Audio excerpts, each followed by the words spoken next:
Your Black Fist by Ghetto Girl Blue, page 11. I want my mouth to speak nothing but praise when speaking of you, my beautiful black Messiah. I want to be the key to the rusty cage that imprisons black love. Use me. I want to love you as I love my own hands, with necessity, with appreciation, with respect. In the bedroom, in the boardroom, in the street, and at the table, give you respectable representation.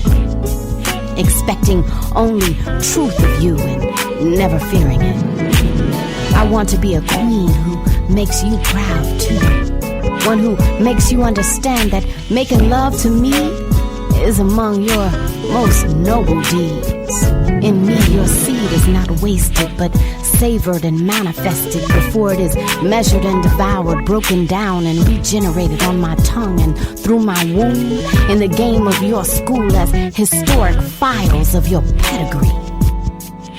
I want to work out the kinks of my trying childhood socialization and inferior education with you.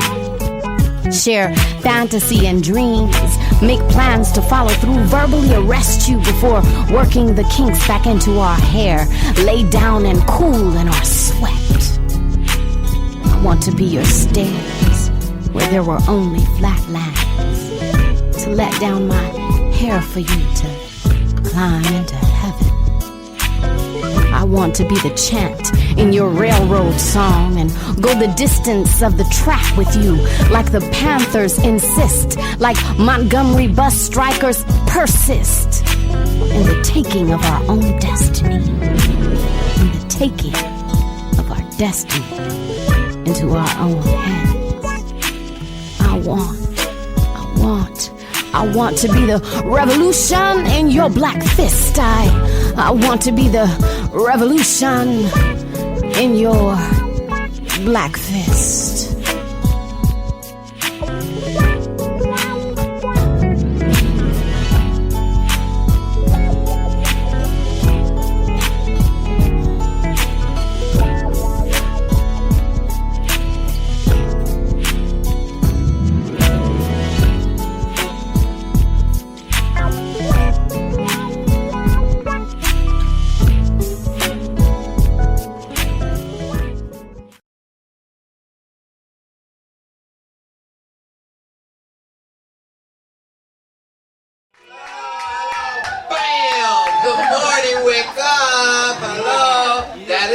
Get the pussy wet, come on. Hi, San Francisco, how you guys doing? Yay, welcome. Thank you very much for coming out and getting some punani. Can you smell it? Huh? Can you smell it? Okay, I need to hear my brothers. Where's the brothers at up in here? Huh? Oh, man. I'm so glad we're in San Francisco, Jazz. No, I said, where's the brothers at? Woo! Thank you. Ladies. Hi! Yeah. See, y'all gotta keep up with them ladies, man. I mean, otherwise, I'm the only one gonna get some punani tonight. That's right. Pow! No, one to say hi to you. You know we're the Punani Poets from HBO, Real Sex, 24, 26. They've been running it forever. And never. You know, and they don't necessarily represent. This is sex educational theater. Okay, make it plain, make it clear. This is where you learn and we share the importance of communication between couples, importance of being out of your little closet, out of your little box. Move away from all the fabrications. They are not needed inside of a bedroom. They are not needed in a partnership at all. We are all grown adults, I think, up in here. And so the real thing is that if you want something, be honest and just say you want it. And if you give your partner a choice of saying yes or no, you may get a big yes and then everybody's happy. How's that? But you never know unless you ask, you know. So especially inside of these critical times, you know, hey, diseases and all, it is not a joke. We got one body You know, our mom or dad gave us that beautiful body. So make sure you take care of that beautiful body. And take care, if you're going to share it with someone, you take care of their beautiful body. But just being honest, that's just such a beautiful thing. So, Echo. hello. It's got all stuck. On that note, I have to ask San Francisco, I have to ask you guys honestly, who in here does not want to use a condom? Hell yeah. Yeah, okay. All right. I got about 6 honest people here. Now, the rest of you guys, you know you some lying motherfuckers. Okay? Because your ass weren't born with no plastic on your dick, and that just don't work, you know? But in actuality, we are inside of this age where we have to protect ourselves, be conscious, be careful because of our bodies. But in reality, now, who doesn't want to use a condom? Me. Say it loud and proud. Come on, say, I don't want to use a condom anyway, either. I want to know that's right. I want to feel her loving creaming all over me. I want to lay it out right. You see, I've been rocking with a rubber for hella long. And most of the time, the shit don't even feel right. She should know it's cool with me. And together we take flight. Come on, babe. Put your arms around me. Let me show you how. And trust me. Let me show you how. And trust me. Shit. You'll know what it'll be like. Skin on skin. Feeling my shaft as it tickles your hole. Feeling my blackness from within. Dread.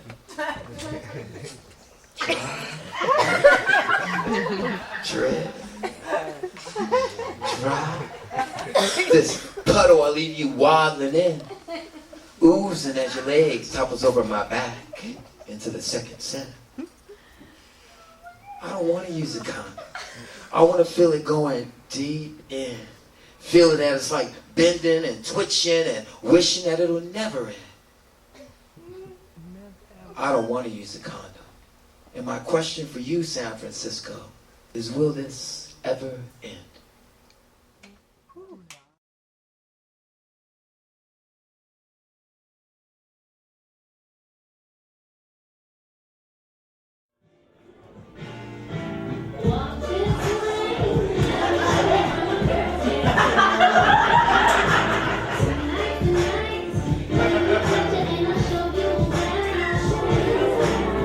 Welcome to the masquerade. These girls are getting paid.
There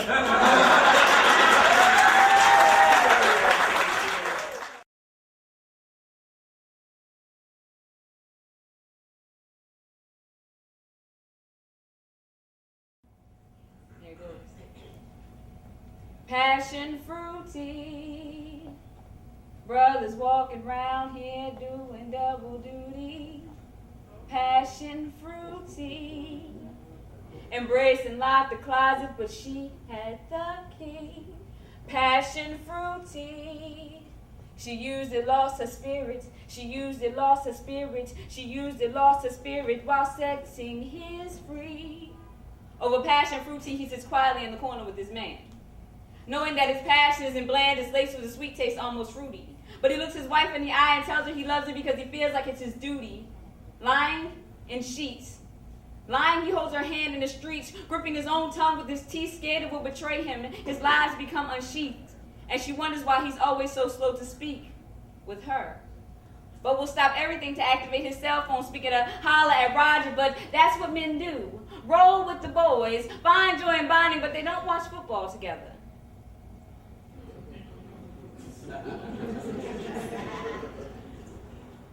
They meet at the mall or at the church hall where I'm singing praises, bouncing off walls, thanking God for giving me love. True. But he sits only next to Roger in the pew, even when I'm not in the choir loft. But that's his boy. Nothing I can do. It's some man law. But I do see how he looks at Roger's sister. I hope he's not going places with her using his boy as a cover. I wonder.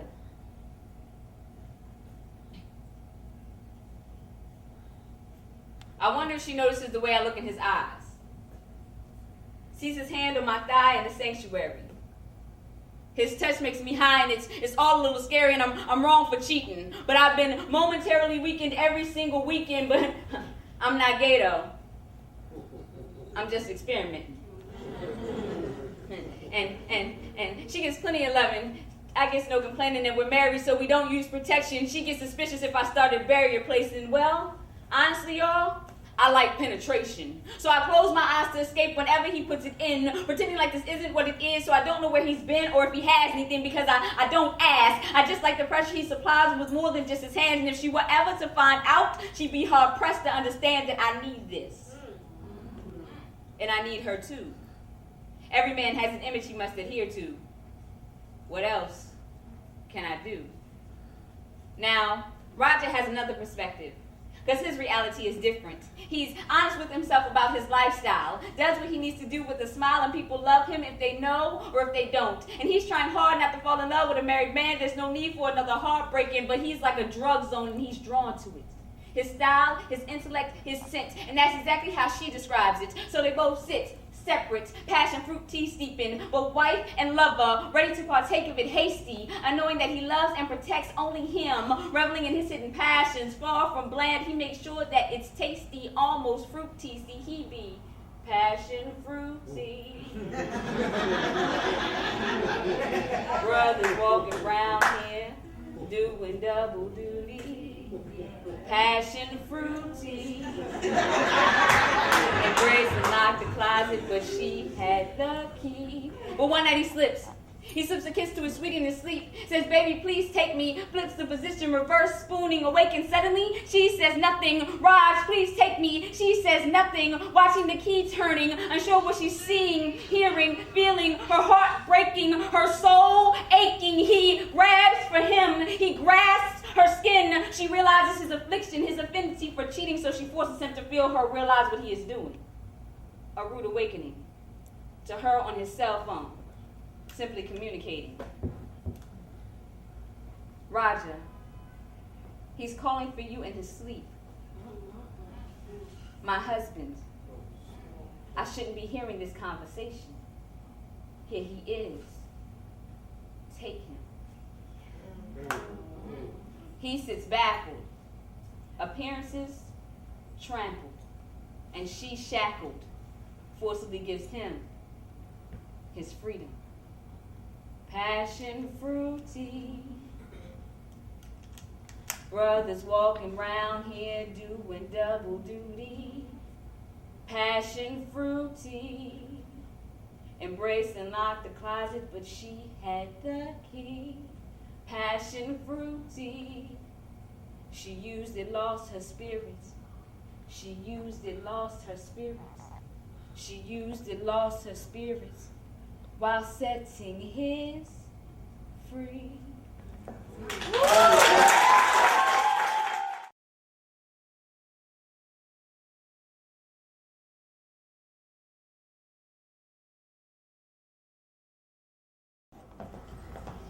Ladies, there's a prize between your thighs that some men don't realize or tend to recognize the power that lies within. But I, in my best behavior, I swear, will try to remain composed while I give you my definition of this magnificent, tantalizing, and tasty piece of stimuli.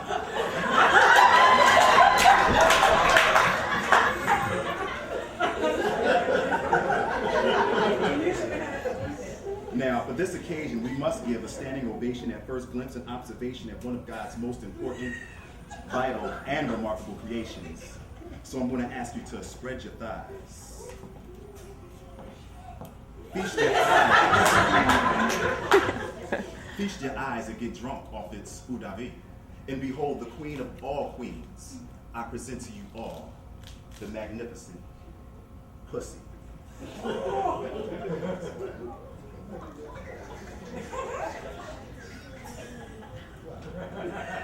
You have to admire the power, the control, and the authority she possesses through genes and from underdresses, and how from soft caresses of the clitoris, either by fingertips or soft licks.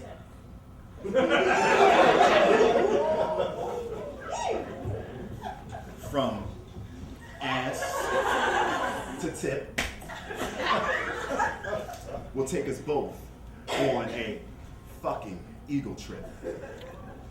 And while you lick gently with the tongue, you should part the lips and take sexy, sensual sips. This will assure you will not miss a drip of that good shit. I get in a daze thinking of crazy ways to tease and to please this special something. When I'm into her or when she's on me, I can't think of nothing but fucking. And I can't think of fucking nothing else but good thoughts and extreme ecstasy, like we're both on LSD. I want to OD off of pussy. She makes my thickness expand and explode like TNT. She's got me, B-U-S-T-I-N-G, out of my BVDs. When we're alone, it's like nothing else is going on in the outside world. We're going to take this shit back to Adam and Eve. She makes me want to smoke weed. She gets me so high, she makes me want to smoke some trees. But get this, I don't even smoke. See, pussy will have you doing things you normally will not do. Take my word for it, y'all. Pussy ain't no motherfucking joke. You have to admire my unwavering desire and determination to get you all to understand how I feel about this sensational innovation. This shit ain't checkers, y'all, it's chess.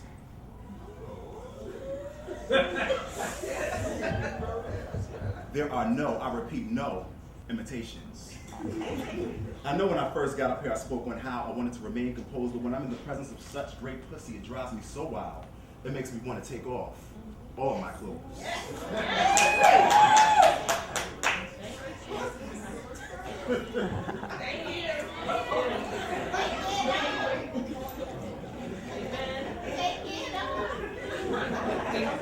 Because my love is pure and the facts are naked. There are no inhibitions, no boundary conditions, just a lot of thrusts and repetitions and this beautiful object recognition. It's like an art exhibition where optical stimulation can cause nuclear fission and blurred vision. She's music to my soul like a jazz musician. Pussy is and forever will be my nutrition.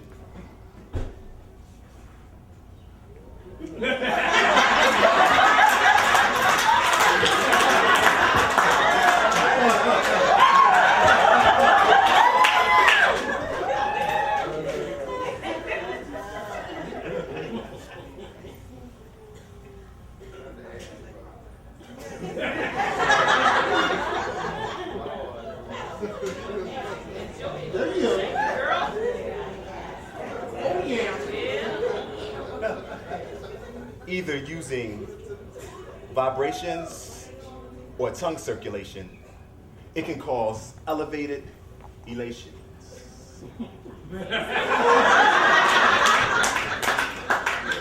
Just watch my demonstration.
The truth is, I'm not just in love with pussy's sexual content. I am in love with all she represents, from strength to creation of all people in every nation. Without her, none of us in this room would be here, and we would not be having this conversation. We owe pussy our lives. We owe pussy our pleasure. She is the queen of all queens, and this is why, fellas and some ladies, we need to protect her, love her, and treasure. Pussy is my inspiration.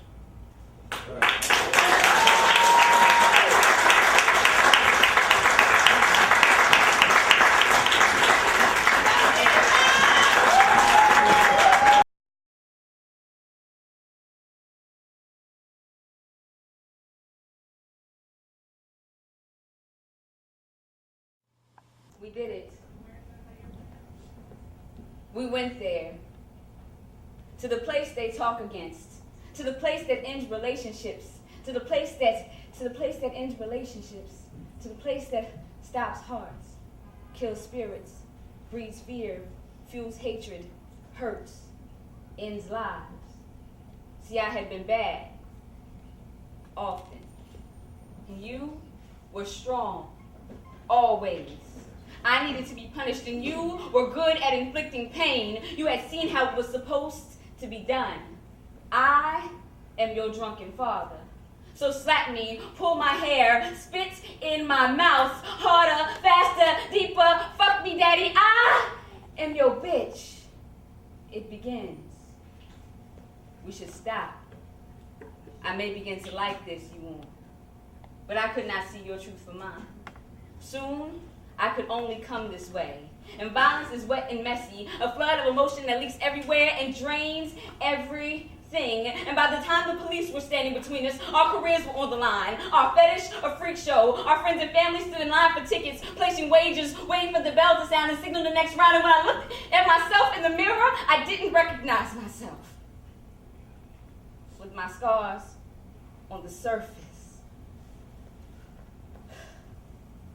This was a twisted game of the fittest survival, and I made you play with me, positioning you so I could learn to fight back. But in the darkest hour, you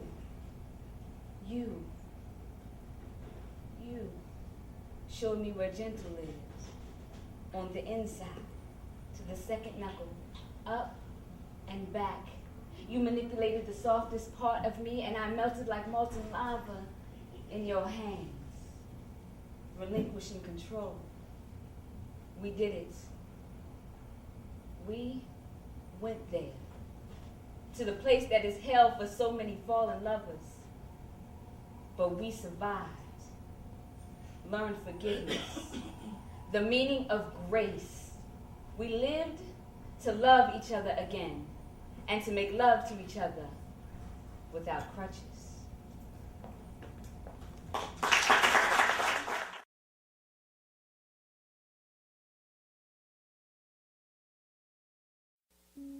Come, come.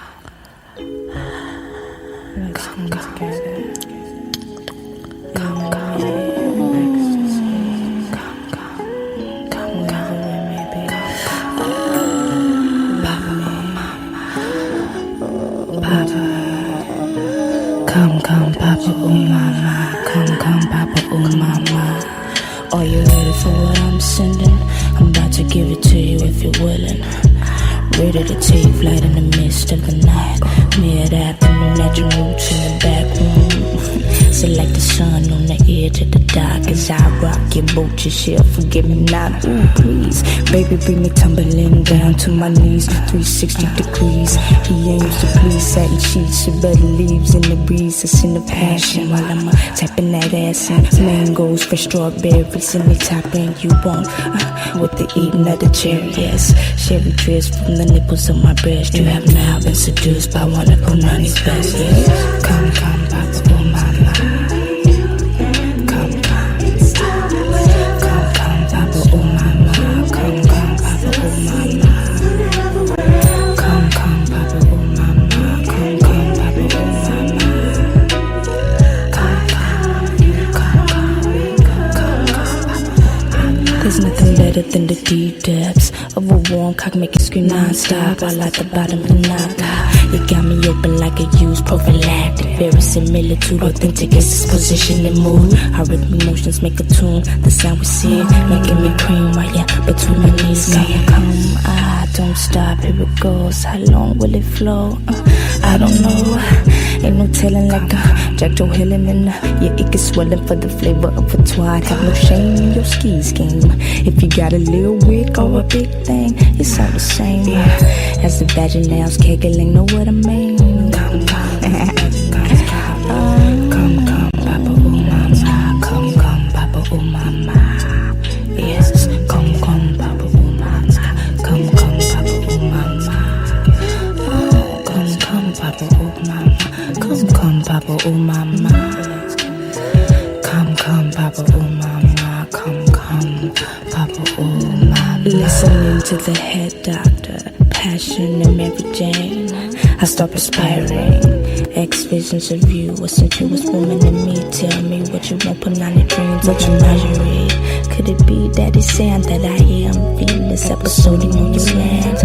My body calls, no holds barred. Here I be the epitome of love making to a beat to the hi-hat and rotate to the back so I can see that mid-tempo silhouette. I know you're watching me, don't be shy. What you see, do you like? Chico Daima, Okafo on the floor, slow-mo, it's time to go. Anatawa, Torma, Untukunshi. Arigato for coming with me. Come, come, Papa, oh mama. Papa, oh it's time to go. Come, come, come, Papa, oh mama. Come, come, come, come, come, come, come, Papa, oh mama. Come, come, Papa, oh mama. Come, come, Papa, oh mama. Yeah. So, come, come, Papa, oh mama. Come, come, Papa, oh mama. Come, come, Papa, oh mama. Come, come, Papa, oh mama. Mama, mama. Come, come, Papa, oh mama. Come, come, Papa, oh mama. Mama, come, come, Papa, oh mama. Come, come, Papa, oh mama. Okay.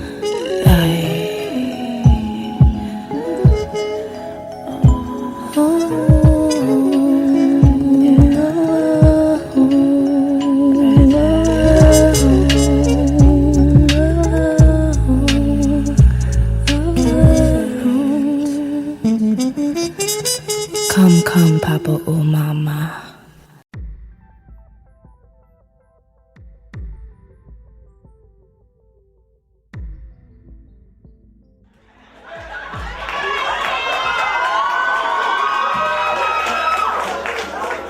It's 100% real.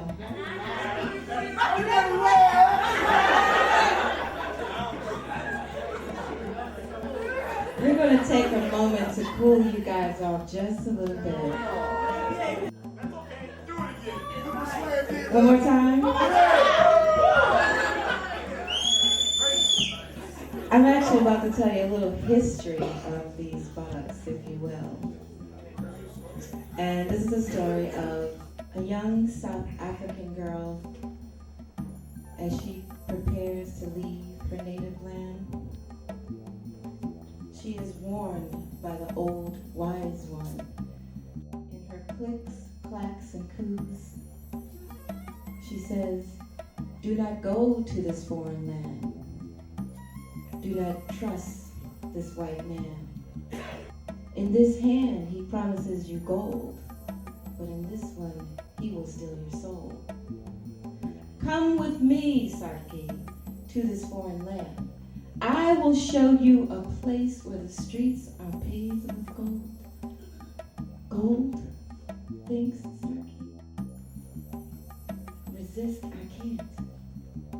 For if I stay, I will starve and die.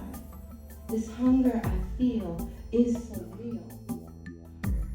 You foolish old woman with your clicks, clacks, and coos. My soul I will not lose. For this white man says, all I have to do is dance. Then I will be rich, then I will be free. Come with me, Sarki. Dance for me, Sarki, little Sarah. That's me. So I will dance, dance, dance, dance, dance till I am rich, until I am free. I will dance for you and dance for you and dance for you and dance for you till I am rich, until I am free.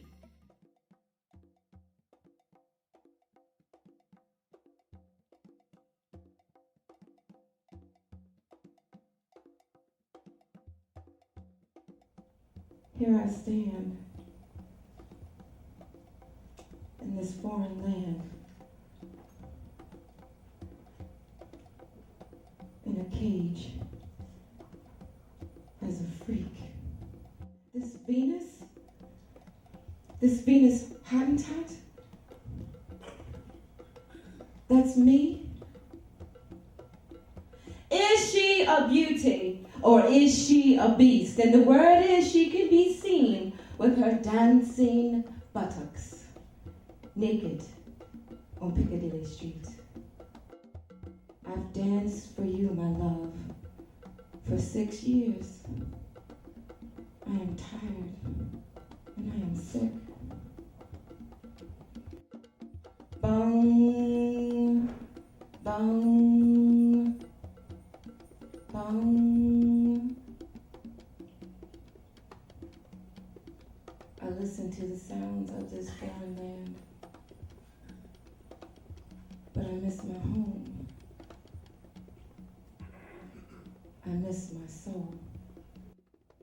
I lose myself as the bell tolls.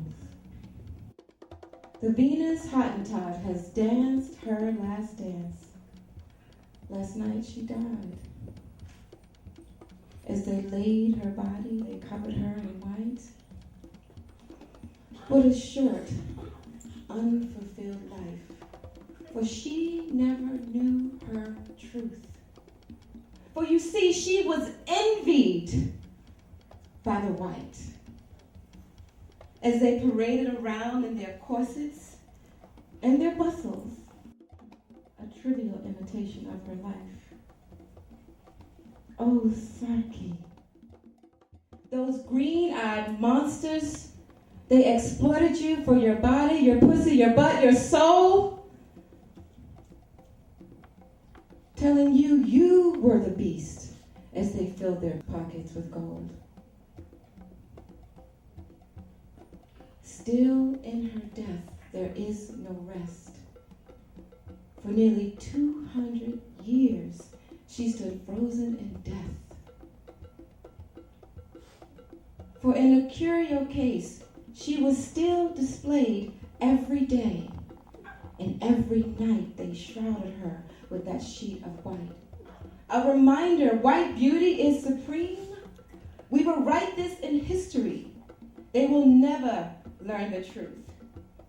Those silly black Negroes, they are as foolish as the lark. You fear your skin that is dark. White beauty is supreme.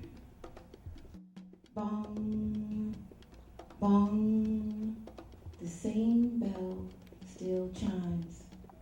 It is 2002. She has remained shrouded in white lies, the truth hidden from generations of youth. 2002, the Venus is finally taken home to rest in peace, convinced she was unworthy and obscene. Today, before you, we have a new Venus revolution, because I resurrect her as a queen. That's right.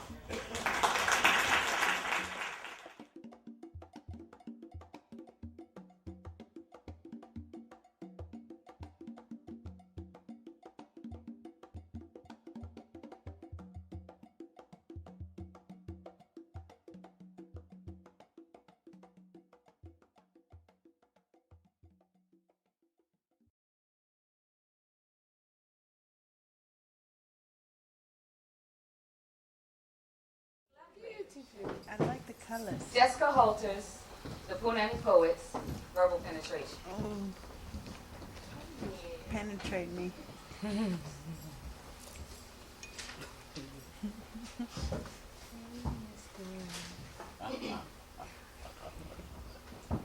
The war between tops and bottoms.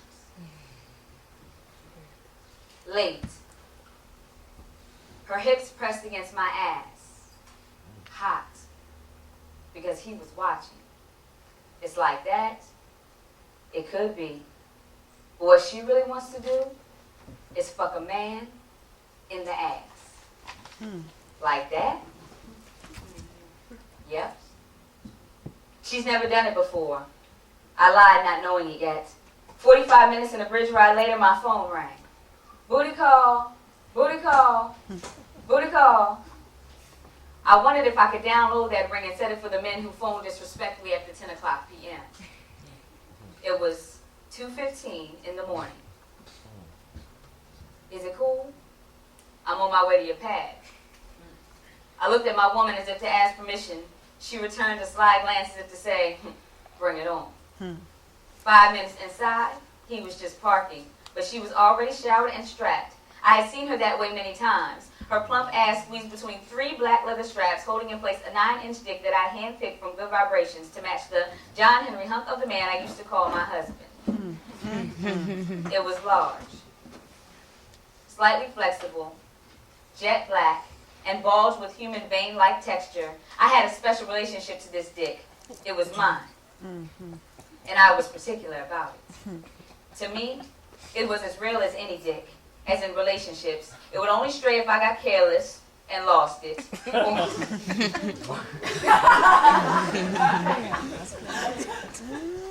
Or as in tonight, chose to give it away. It was huge next to her small body, but trust. She wore it and used it like she had grown it. She was soft butch, bisexual by admission, and beautiful by even Hollywood standards. If she were an ice cream, she'd be a Creole mocha blend. A tiny package she was, full of surprises, hairs on her chin, egotistical, and a Taurus. Even her cum smelled like a man's. Yet her breasts were nearly as large as mine, and I was busting provocatively out of a double D. I'd lie if I said living this life didn't bring thoughts of Jerry Springer to my mind from time to time. I giggled like the child I felt like, anticipating nowhere to hide. She made a cup of coffee, sipped it while wearing nothing but the dick strap, and I blushed. Abandoned her to the shower. Doorbell rings. I scrubbed and tried to wash off the vodka so I could know that this was really happening. Now let me get this straight. Rinsing my cigarette breath again, spitting water. My former lover is coming over to let my lesbian lover fuck him in the ass.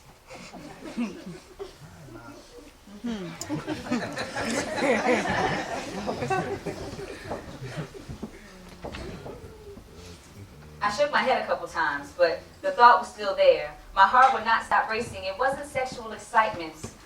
I was pretty sure of that. It felt more like nerves that flutter about your stomach when you know you've done something wrong and your mama has found out, but you haven't made it home yet. And your sister's running toward you shouting, "Oh, you gon' get it." Get it. Except accepting the inevitable, you can only hope she falls.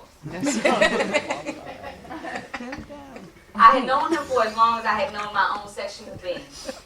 I was a virgin when we met. He introduced me to the freak in me and has kept her skills on point for nearly 20 years. But never this way. Damn! My mama told me he was gay.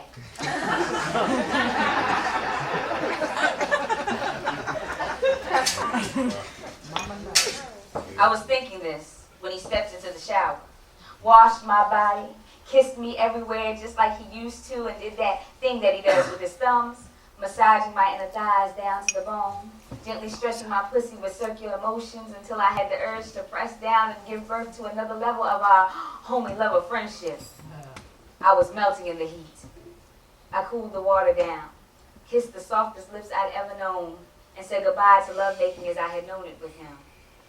My mama and the women of her generation would have stopped us dead in our tracks, because there are some things you just don't hang out to dry, and what was going down tonight was definitely going to leave some dirty laundry.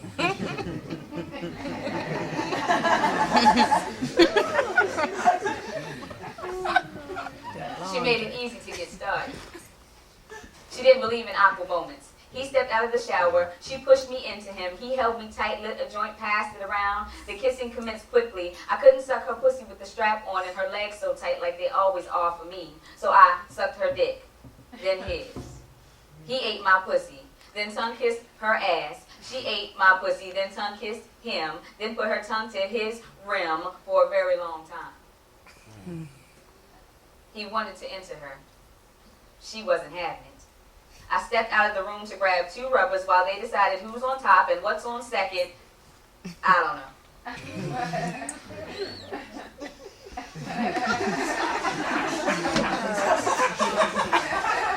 Third base came so quickly I didn't have time to think. I sat back and took a lesson in testosterone, waiting just a few moments to see if he would give up the ass right away. A few more of her famous tongue lashings inside and outside of his asshole, and she was going to be in there. I couldn't bear to watch him go out like that.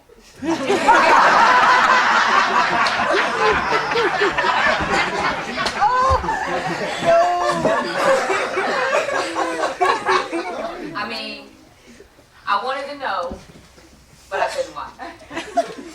So I did what any woman in denial about the sexual preference of a man she loved since childhood would do. I slipped my body under his, shoved my hips into his. I spread my legs, spread them wide, opened my pussy up in the candlelight, wet my finger, slapped my clit, pushed 2 fingers in and out of myself, testing the waters with my own tongue, and attempted to flood the room with the intoxicating pheromones of my good pussy.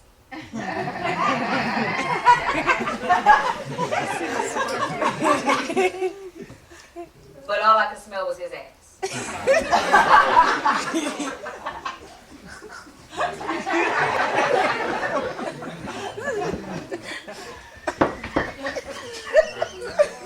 Yeah. As she dug into him with such aggression, her force urged him deeper inside of me. Part of me hoped for a fast win in this war between tops and bottoms for the sake of my health. Because this was 2004 and I had been fucking a man who desired a dick in his ass for nearly half my life. Damn. The other parts of me were extremely turned on, extremely jealous and angry over how I had been a sexual fool, seeing all the signs, heeding no warning. What was more, I hadn't even been giving him what he was really looking for. My body grew hotter, and as he kissed me and briefly remembered me calling my name, I drew my pussy like an M16 and fired into the dark. I spread my thighs wider, He spread my thighs wider, fucked me with his tongue, sucking my fat pussy lips on the upstroke. A couple of feet away, I could hear her tongue lathering up his ass. His hips began to roll. Pow! She slapped it with the magical sting and raised his ass high up into the air with the power possessed in her fingertips. My man was now my woman's bitch.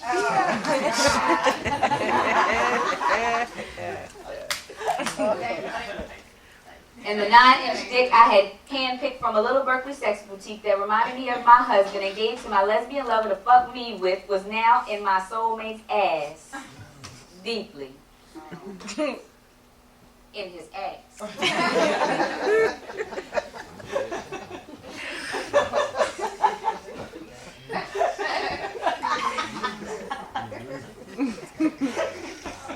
Stop, he pronounced.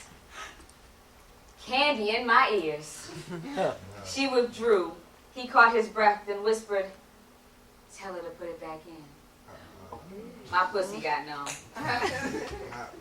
He continued to fuck me, I think. Mostly, she fucked him. She fucked him and busted so many times before they finally came together. Their unifying moans and grunts were like a song, a dirty rap song. I added some curse words and moans of my own, but my pussy was only wet with her juices. As they shot on his ass and thighs and dripped down to tease me. But he still wanted to enter her. In 4 years, I hadn't even put a finger inside of her. She almost didn't lay down for that. Gave it the political lesbian try.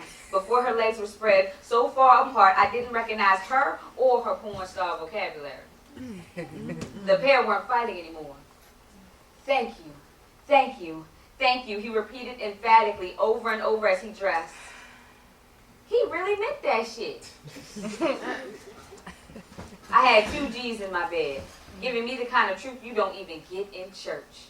I had no reason to be mad. I set the whole thing up. I had asked for a pass to a game that was not for suckers. He wanted something that I wasn't willing to give, and now that I know this, I can choose not to put myself at risk. I wasn't mad anymore, because I was no longer a fool. Just maybe a little grossed out. I mean, except for the fact that the entire room smelled like his ass. It might have even been cool.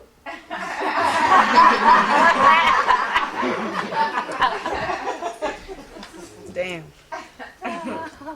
But the thought of where his ass goes, or nights he can't find a woman so willing to engage in anal play, was a little bit scary.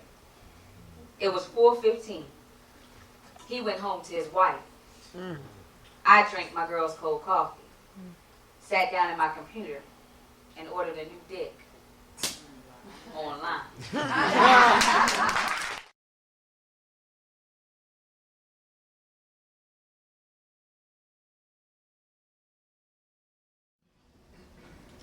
It was years before I realized the pussy had an exercise.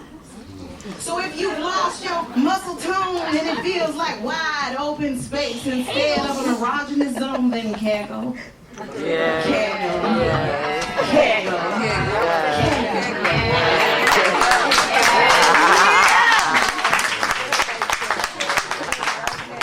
Overstimulation got you feeling wet and juicy, but childbirth and that big old thing got you feeling loosey-goosey. Or your muscles weak and you get a little trickle every time you cough or sneeze or get a tickle, then kegel.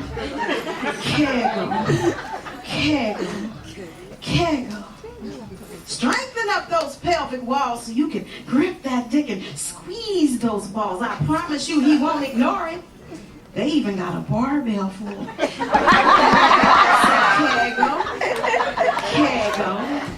Kegel. Want to make it like before because you're not celibate anymore? Strengthen that orgasmic intensity or simply stop the trickling pee. Then daily you can do like me and kegel. And I promise you, sometimes it'll get so tight, ladies and gentlemen, you'll be like, it's no place like home.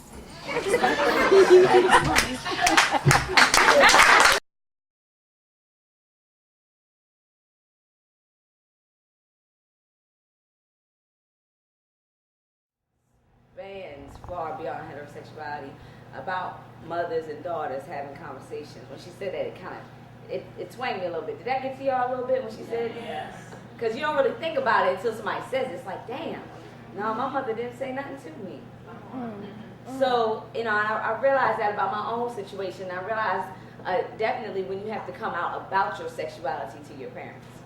When you have to tell them that, I'm gay, I'm lesbian. You don't have to tell your parents you're straight. They just assume that shit. No,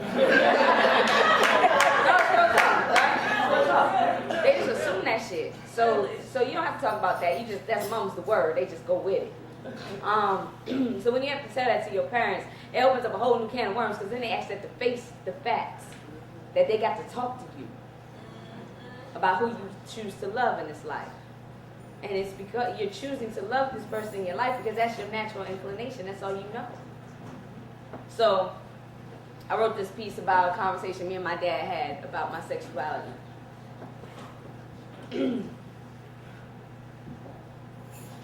I have nothing but goodness in my chest. And as sure as my heart beats in my left breast, I sleep without rest. Because my family don't embrace my goodness. We digress. While every year continues to progress and I begin to love this person of the same sex, limitless, I'm depressed. Because whenever I discuss my love's diligence, I see my daddy's heartbreak with disgust, disappointments, with prayers of a holy water-based ointment to relieve me of this sickness. He deems the people like me wicked. Thinks that someone defiled his child's pureness, says that my sexuality will be the double death of me. And my ministry, minuscule, until I go into the churches and be the preacher's tool to fool every person in the pew. All 3 overflow rooms and even the deacons in the vestibule. Convincing them that I am a blessed poet. And not because my words show it, and not because my walk's fluent with a humble bop to it, but because I don't sin. I don't sleep tormented by the likes of him, yeah. Because I like men. So just call me Mrs. Johnson. Hear my words echo off of the chapel ceiling like who I am sleeping with is any of their business. Regardless of the fact that me and my woman don't even have to touch hands and I would still be indulging in the sweetness of her spirit. He says confess, so God hears it. Repent so that your light will be brighter lit. And last time I checked, God don't give illumination in water. So if I shine, it's because he saw fit. Regardless of the sentiment in the pulpit. And I'm so steeped in subliminal sadness, I spark spliffs, herbs sift the seedless, fold, lick, roll, sit, inhale a bit for an uplift out of the darkness of your well intent. Keep that shit. Because real non-judgment don't have a disclaimer on it. Just a genuine smile and a hug. And more times with my family will mean less with a dub, but they don't want to be involved with my modern day leprosy. Like these stains on my record reflect my life's integrity, but these stains really only exist because they can't see nothing but dirt on me. So I choose to peruse schools of thought that perceive me cleanly. I run from the Christian who is a slave trying to free me. The opinion of a church minion ain't particularly appealing because God said things, yes. And Jesus surely came. But the high priest passes and others ordained, leave my people drained, feeling like they ain't nothing. And while they're waiting for the second coming, we forget that Jesus bear the scars and the cross on his back so we could be godly just like that. Not to worship his abilities, but to act as he acts, and not to crucify your children because they don't subscribe to your facts.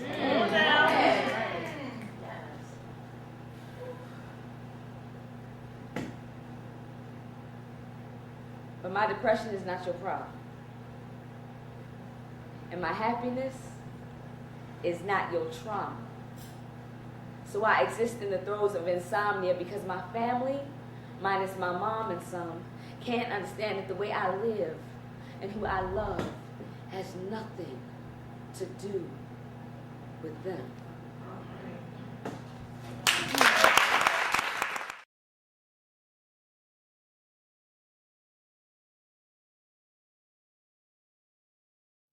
And if you are a woman who has been blessed enough to have a lover who loves you and who respects your sexuality, you need to give thanks.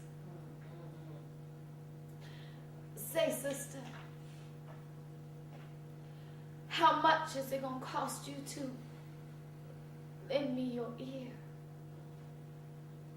Brother man, what's the price for me to share a slice of my life over my mic, and just how many revolutions I got to start to keep the applause coming?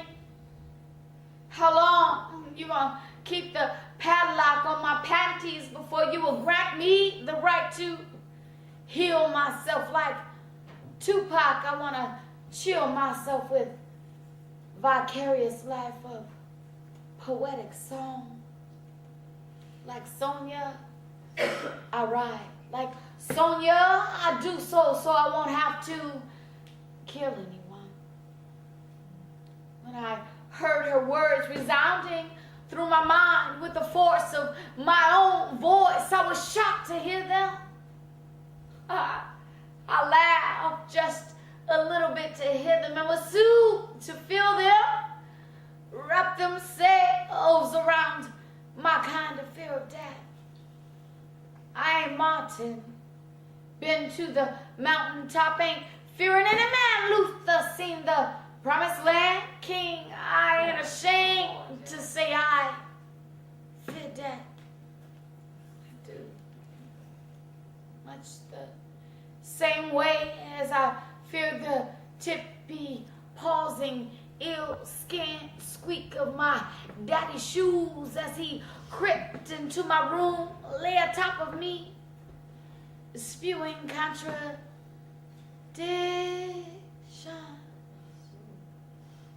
to the Christian stewardship rhetoric that first hit me to the difference between talkers and doers, fighters and all the beaten ghetto Cinderellas and drinking dead Janes and every female in this room loving daddies who are incapable of knowing the difference between loving a girl child and abusing her, loving a woman and fucking her, creating shame and fits of rage. His deaf ear fell on my screaming, kicking soul as he dragged my limp body to a place where sun, moon, and stars are never cast. Distorted lies, his threatening eyes, my tender thighs spread wide. Sex and death, they dog the same mask in this place that harbors my fear. Thief in my temple of innocence, using this, abusing this, confusing this till only the devil remembered my name. Then he adds blame to my shame, forsaking womanhood with, ooh, goddamn, baby girl. Goddamn you for looking so good.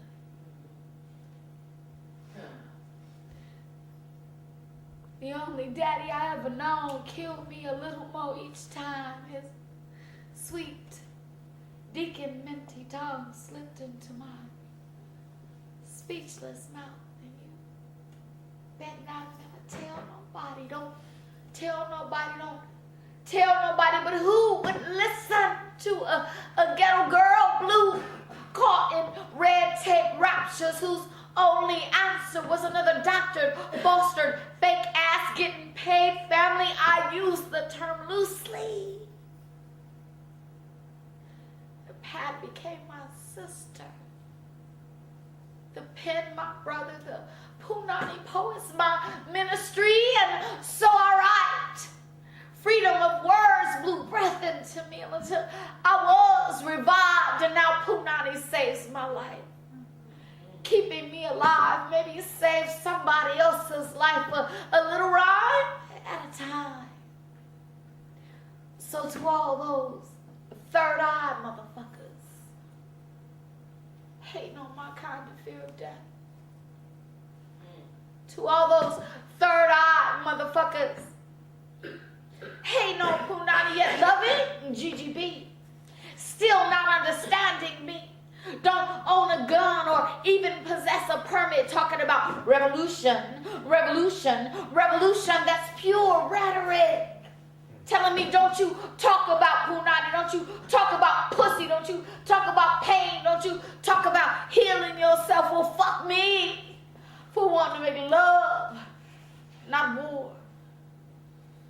And so I write. And so I write like Sonia Sanchez. So I won't have to kill none of these motherfuckers.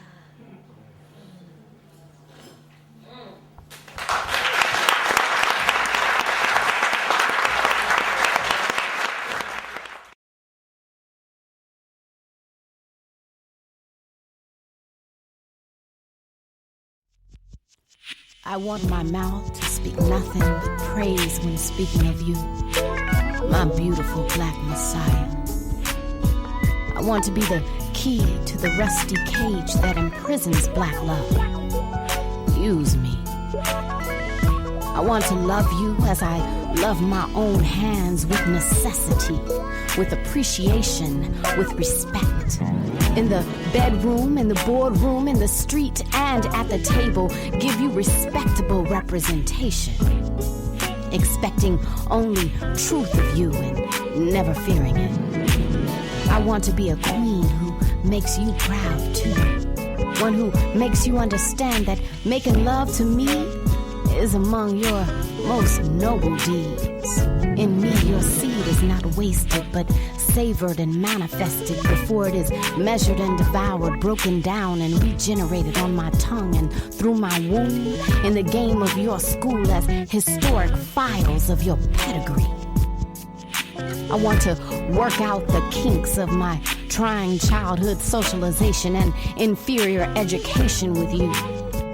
Share fantasy and dreams, make plans to follow through, verbally arrest you before working the kinks back into our hair, lay down and cool in our sweat.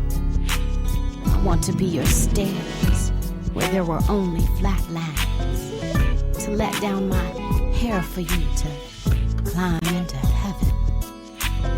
I want to be the chant in your railroad song and go the distance of the track with you, like the Panthers insist, like Montgomery bus strikers persist, in the taking of our own destiny, in the taking of our destiny into our own hands.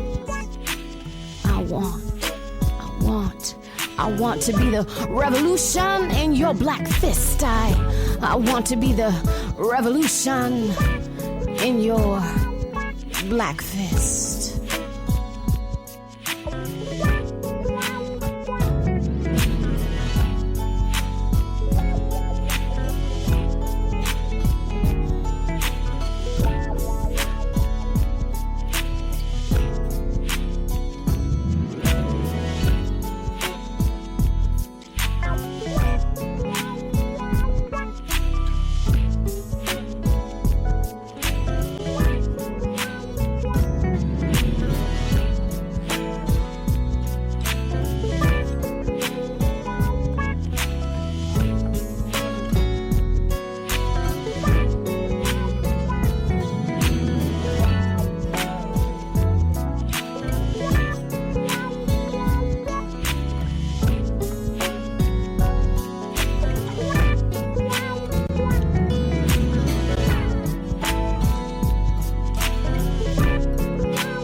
Everywhere I go, I see chocolate treats, caramel sweets, thick butter thighs, African strength in your eyes.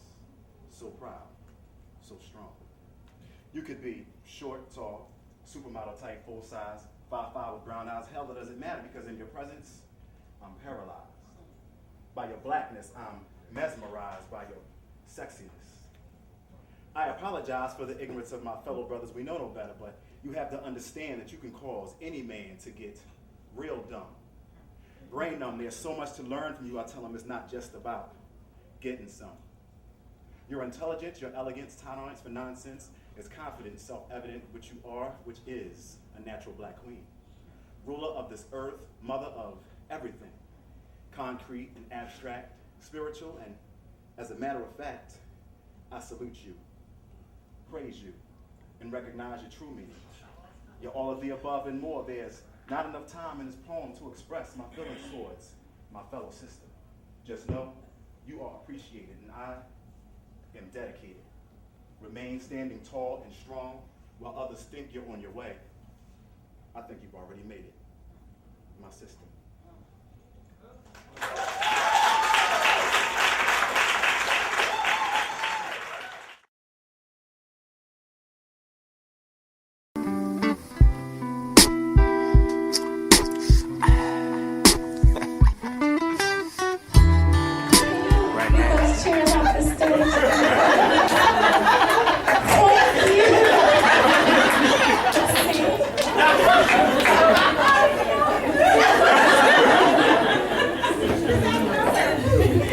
Okay, sometimes, I don't know if anybody in here, probably you don't have my book, the book I was reading from earlier, Verbal Penetration.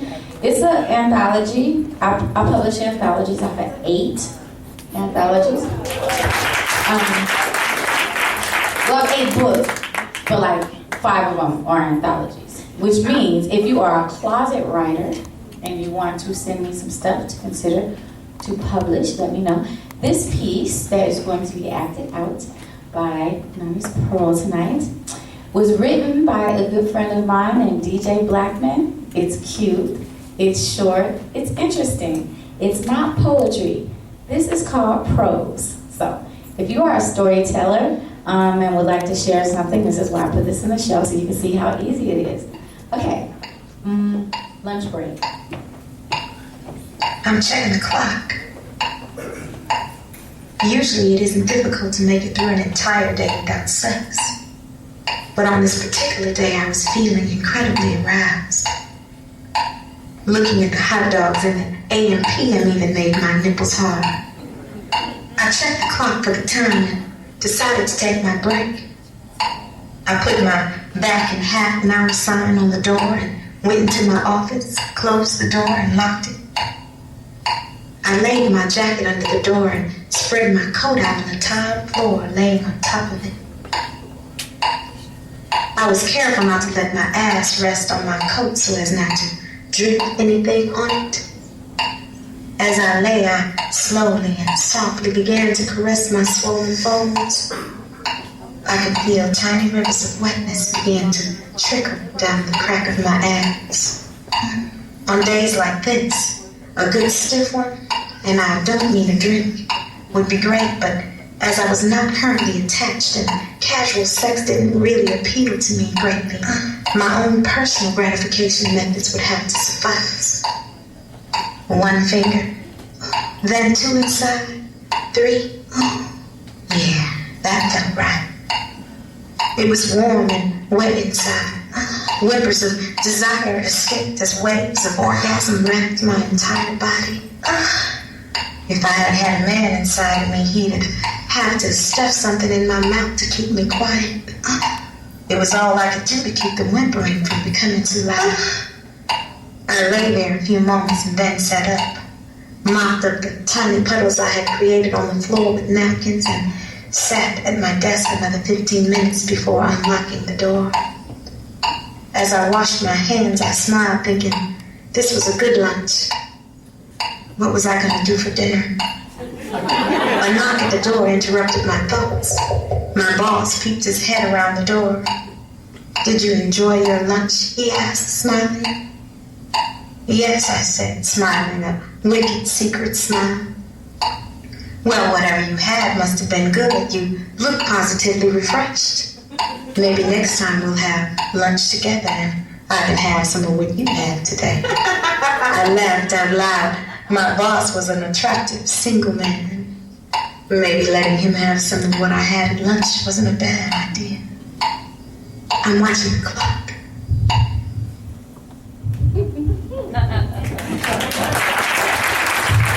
Thanks, Sally.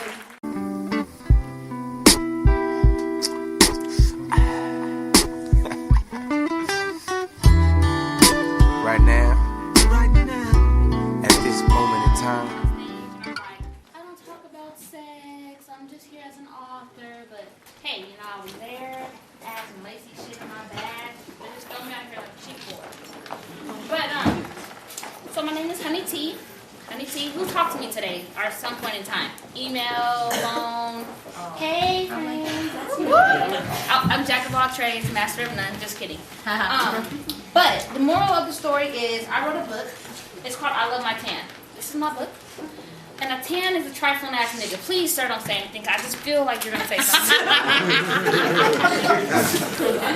I haven't been to enough shows to handle the hecklers, and I just got me nervous. Was I okay dancing? I'm coming at you. I feel that. Feel that. Okay, but so I wrote a book called I Love My Tan, and a tan is a trifling ass nigga. Now, there's plenty of tans out there. I'm not going to go into details because I feel like there's a lot of men in the audience. I don't feel like being like, I'm not a male basher, and I feel like you guys get really offended easily. So, So, there's also good guys. I write about the good guys too. I write about the sunblock. You know, those are the ones who protect you from the tans. So, if you guys are coupled up, I'm just going to assume you guys decided to do something nice for your ladies during Valentine's Day. Nobody in this audience is considered a tan to me. Just to clear that out the way right now, because you guys quiet the audience. But, so I wrote this book about my ex-boyfriend, just kidding. I wrote this book about somebody that I didn't write this book at all. My eye be fucking up, hold on. I didn't write this shit. I didn't write this book about nobody that I knew at all whatsoever at all. It was a friend of a friend. We're gonna call her Jane Doe. Fuck it, we'll just say it's me, just in case. It's easier to talk in first person than to talk about somebody else who knew somebody who knew somebody. That's right. So we're gonna say I wrote this book about my ex-boyfriend who happened to be a trifling ass nigga, and I felt that women my age, I'm only 22 right now. Right. So I felt that women my age needed to know about trifling ass niggas. And I spent 2-3 years in Oakland. I was born in Oakland, so I felt that since I was born in Oakland, I was from Oakland. I'm not from Oakland. I'm from Bremerton, Washington. You guys don't even know what that is because it's this big. But when I was 18, I was like, I'm going back to Oakland because that's where I'm from. Fucking. I'm from a small town. I got turned out hella fast by a West Oakland fast-talking ass nigga with gold teeth and dread ones. And I felt that I have a tattoo that says I go. That's the Oakland thing. I don't know where the fuck I'm going. Where the fuck am I going? I go somewhere though. But I felt that I was from Oakland. You know, I felt that I was from Oakland, but I wasn't. So anyway, my fast-talking, smooth-talking ass, West Oakland ass boyfriend at the time, he wasn't shit. I got turned out hella fast because I'm from Bremerton and I'm not from Oakland. I didn't know how to hang with those niggas in Oakland. I thought I knew something. I don't know shit. I know shit now, but I didn't know shit at the time. And so I wrote this book. So I wrote the book. I said, nigga, fuck you. You ain't no. He said, fuck me. Bitch, don't write shit about me. I was trying to take the credit. Fuck no, he dropped me. He always drops me. But he was like, you know, fuck you, stay out of my life. You ain't shit. Fuck your book. Fuck your life. Die somewhere. ET, go home. Back to Bremerton. You know, do some shit. And I was like, fuck it, I'm writing a book, and I'm about to go tour with my auntie, nigga, who happens to be at a girl blue, and you ain't shit, nigga. I'm about to go across the world and shit, nigga. You ain't shit. Fuck you. I'm about to write about you and tell everybody about your ass. And I did that. 6 months went down the road and shit, and he hit me up, and he was like, how's your book doing, boo? I miss you. I was like, you know what? I miss you too. I found out the reason why I missed him was because at 19 he gave me my first orgasm. At the time I didn't know, and he gave that good head. I was a little shy at first, but he gave some bomb ass head, and he didn't have to touch this part yet. He would just kiss right here and right here, and that was like, oh shit! Happy Mother's Day, and I wasn't even a fucking baby mama yet. You know, it was like his bitch was gone somewhere, and I was like happy. His baby mama at the time was gone somewhere. I'm like Happy Mother's Day to me, like it was fucking wonderful. So he asked me how my book was going and shit. I'm like it's going good and shit. And he's like, when you come back to California, because I was out touring with the Punani Poets in DC for 2 months. He was like, when you go back to California, you know, I want to see you. I'm like, you know what, I want to see you too. So he put on his Twitter. I be online all the time and shit. That's my thing. So I'll be checking all the websites, Facebook, MySpace, Twitter. I'm following him. And I was like, he put on his Twitter. He was like, you know, I'm hella stressed out. I wish I didn't have a baby mama. I wish it was just me and my son. You know, fuck her. But I gotta help him out. Boop, boop, boop, boop. Hey, boo, what you doing tonight? Oh, you stressed out? Oh, okay. For the record, they put me at the end of the show because I'm the home wrecking ass bitch. So this is Black Love right now. That's why I get the last 5 minutes and shit. he was like, I'm stressed out. I'm like, okay, you know, I'll see you. You want to go get some sushi? Because he's a hood ass nigga with gold teeth, so he don't know about sushi and shit. You know, I was trying to help him. You know, like, let me broaden your horizons and shit. You know. So I was like, let's go get some sushi. Fixer-uppers, Oakland fixer-uppers. Thanks for remembering that key statement made earlier. I was like, let's go get some sushi. So I take him to get some sushi. He takes his gold ones out and his rings off. And he puts them in a little dish that's made for soy sauce and wasabi. And he's like, put that here. That's not what that's for, but hey, whatever. And I'm like, cool. So West Oakland, the nigga didn't know how to get to Fremont. And for the record, Fremont and Oakland are about 10 minutes apart. This is the Oakland bred ass man. I was like, let's go hang out, whatever. I was like, I don't mind being with you while this bitch is fucking up. I'm gonna clean up. You know, if you ain't doing your job, bitch, here I come. Captain Save It relationship. I'm helping your relationship out because you're slipping. You know, I got you, girl. I got you. Cause he was my first orgasm, and many came after that. So I told him, you know, call me when the bitch ain't around. I don't mind being the bitch on the side. That's how I felt at the time, you know. And you know what he did? He called my phone, told me to come out when I was able. I hopped into the Chevy, he was stressing out, so I started to rub him below his navel. He put his hands back and let me. Saw him turn his phone off, said his bitch was tripping. Pulled up to the liquor store and we started sipping. Had sex at our favorite spot, but the condom was missing. Giving him what he didn't want. Baby mama number 2.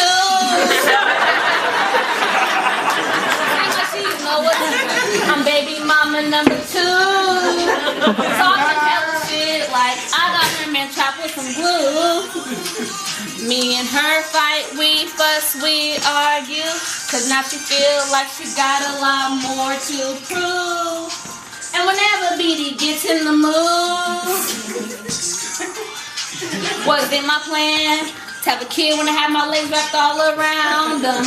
But shit, he was so sexy, he would not be here if the crazy bitch didn't hound him.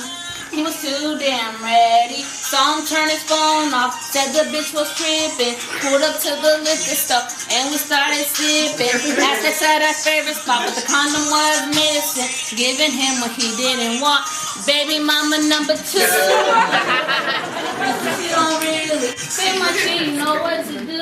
I'm baby mama number 2. No apples. Me and her fight, we fuss, we are. Come on, pleasure. Fuck her, fuck him. To prove. And whenever BD gets in the mood, he hits. Fucking word a man with a fake ass wife, say yeah.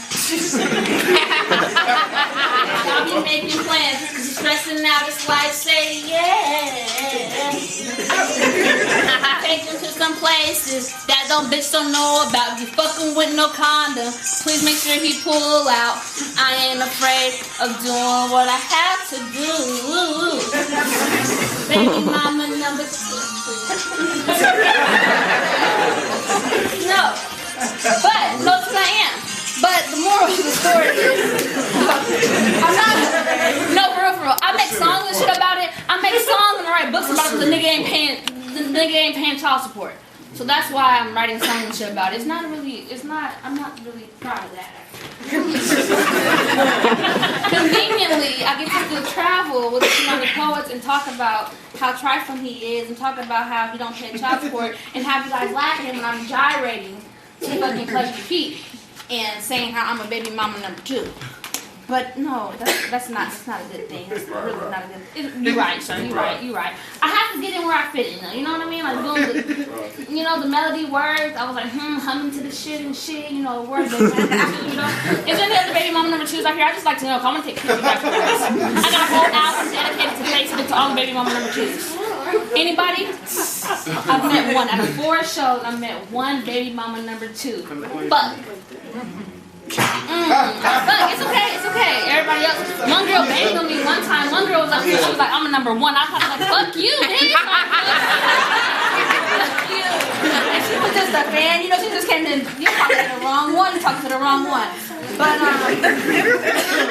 it's okay. It's okay. It's okay. So this is my book. It's called All in My Tan. This is definitely a book that's more do as I say, not as I do. So if anybody's on Jenny Craig and y'all find out that Jenny's kind of fat, you still gonna listen to Jenny because she helped you build yourself. So I'm still here to help you. I wrote it. I did not read it, but I spent fucking 6 months writing this shit, so I did my part. You feel me? Like, I just, And for the record, I want to say I have a special friend out here. Her name is, she's Miss Phoenix Rising right now, or Miss Sosig back in the day when we first met on Twitter. Hello. We can't do a spotlight. I don't know where she's at. I can't see. Can we find her real fast?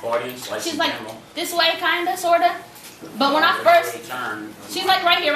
She's waving. When I first started writing my book, she had a website called I'm So Sick of That Dumb Bitch.com. So I felt that I should submit my book because I was laughing at the other bitch like, hi, my name is Honey. I'm writing a book. Laugh at this bitch with me, ha. She posted that shit like, damn, Honey, you go, okay. Then the other baby mama #1 found it. And she was like talking hella shit, and then Miss Sosa like ripped in that ass for me. So I'm 22, so we're all about the new age cyber drama and shit. You know what I mean? Like Anonymous said, "Bitch, you ain't shit. Fuck what you said. You ain't fucking my nigga." But she's not really anonymous because I'm like, you're hella telling shit that we know about each other and shit. You know, whatever. But I had to just shout her out because she's been there like supporting me and my trifling ass nigga. Now my fucking trifling ass baby daddy. And now my fucking trifling ass niggas running from fucking the feds. So I'm about to find that ass and shit, you know. But hey, you know what? I'm not even here to hate on their relationship. They're together still, baby. That's #1. They're going to Paris and shit, you know, whatever. Cool. You know, wee motherfucker, wee. But yeah, that's it. I'm Honey T. Thank you.